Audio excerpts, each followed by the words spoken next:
Badan Pengawas Pemilu Bawaslu Lampung Timur menilai proses penerimaan bakal calon kepala daerah yang dilakukan KPU sudah sesuai dengan tahapan yang berlaku. Ketua Bawaslu Lampung Timur, Lailatul Khoiriyah mengatakan KPU telah melaksanakan tugas sesuai aturan. Terkait kepastian berkas Daom Raharjo dan Ketut Erawan apakah diterima, Lailatul mengatakan berkas telah diterima pada 4 September 2024 malam. Namun, kata Lailatul, berdasarkan aturan, berkas pasangan calon tersebut dinyatakan tidak lengkap oleh KPU Lampung Timur.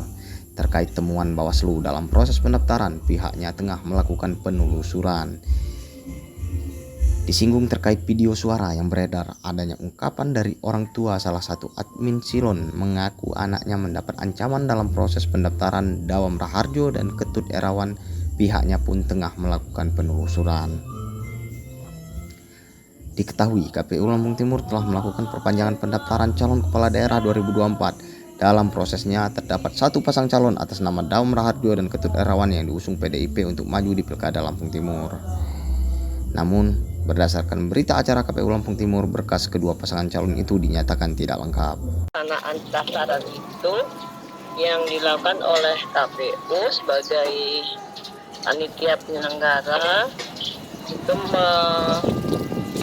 melaksanakannya sesuai dengan aturan. Dasar yang digunakan adalah dasar yang berlaku dan sesuai dengan pelaksanaan yang telah dilakukan oleh KPU terhadap semua pasangan calon yang mendaftar. Bukan gue yang buat admin. Bakal calon yang mendaftar. Oke, siap Ketua. Nah, mengenai temuan yang bisa disampaikan seperti apa ini Ketua dalam pengawasan kita Ketua?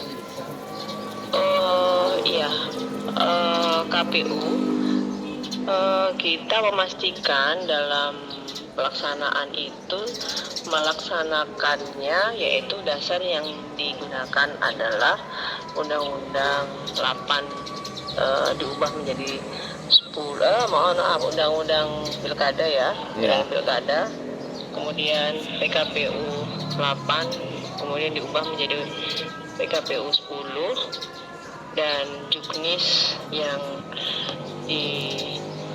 jadi dasarnya adalah Juknis terbaru yang untuk pilkada ini, pemilihan bupati dan wakil bupati ini. Ya Mas. Oke. Apakah dalam prosesnya pasangan calon semalam itu dinyatakan seperti apa hasilnya ini Mbak Ketua? Apakah dia diterima oleh KPU dan Bawaslu atau bagaimana dia Mbak Ketua? Selama pengawasan itu kemudian nanti Bawaslu akan menuangkan dalam catatan atau hasil pengawasan dalam form hasil pengawasan namanya ya. Nah, kemudian setelah kita tuangkan dalam form pengawasan akan kita kesimpulan dalam catatan itu, kesimpulannya ada unsur pelanggarannya atau tidak nanti ya di hasil pengawasan kita. Kalau itu tidak ada berarti kita tidak melakukan penelusuran. Kalau itu ada nanti kita lakukan penelusuran menjadi kita bahas, kita lakukan kajian menjadi pelanggaran.